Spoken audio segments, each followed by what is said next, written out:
produksi roti.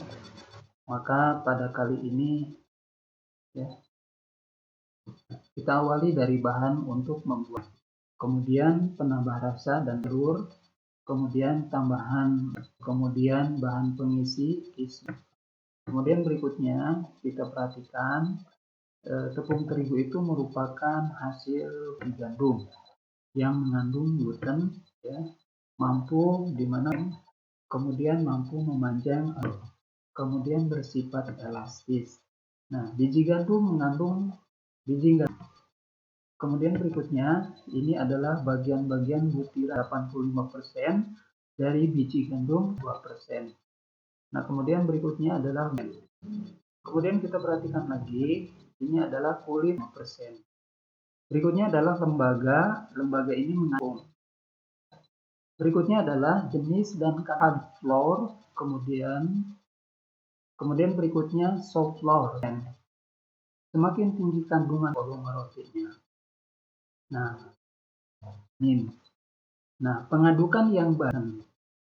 Pengembangan gluten.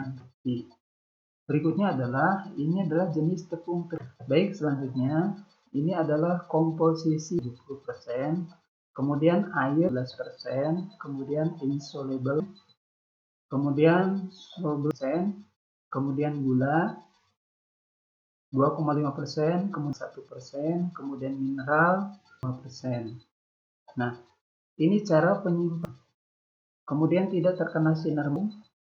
Kemudian simpan di ruang. Berikutnya jauh dari benda berbau tajam, tidak langsung bersentuhan menggunakan alas atau palet. Ruang harus selalu keadaan bersih.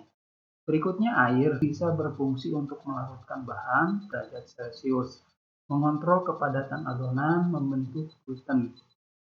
Berikutnya adalah ini menghitung suhu air ya. Suhu air kita skip aja. Intinya kita menggunakan air yang dingin. Ya. Nah, ini menghitung kebutuhan air ya, perbandingan terigu. Nah, ini ya, terigu 1500. Ini adalah formula-formula yang sudah standar. Kita menggunakan formula tersebut. Ini ragi ya. Ragi 2. Kemudian asam yang kemudian memberikan rasa jenis ragi es. Kemudian penggunaan adonan, ragi instan, yes, ya, penggunaan campur dalam bahan lainnya, kemudian ragi koral sungguh. Nah, ini perbandingan pemakaian ragi instan, ragi koral ya. Berikutnya garam menimbulkan lezat, ini fungsinya mengendalikan waktu fermentasi, menambah kekuatan gluten. Kemudian garam yang baik, ciri-cirinya mudah larut dalam air. Kemudian halus, kering, tidak menggumpal, bersih. Nah, berikutnya adalah gula. Gula itu merupakan sumber energi bagi ragi, kemudian memberi warna kecoklatan, kemudian melembutkan gluten, empuk, menahan keempukan lebih lama, memperpanjang umur simpan. Baik, ini susu ya sebagaimana, kemudian menambah daya absorpsi air. Kemudian susu krim bubuk 5%. Susu full krim bubuk roti manis. Berikutnya adalah lemak. Nah, ini fungsinya adalah sebagai potongan, melembutkan serat roti, macam-macam lemak. Nah, yang sering kita ya, kemudian shortening ini 90%-nya air. Kemudian ada lagi air. Berikutnya adalah telur. Nah, ini fungsi, kemudian rasa lebih enak, roti lebih empuk, memberikan warna. Nah, kita sering menggunakan gas. Kemudian komponen bread itu terdiri dari penguat gluten, kemudian pelunat gluten, kemudian zat gizi bagi ragi atau yeast, kemudian pelembut. Nah, ini adalah peralatan roti dan sebagian. Nah, kemudian ini bagian alir roti.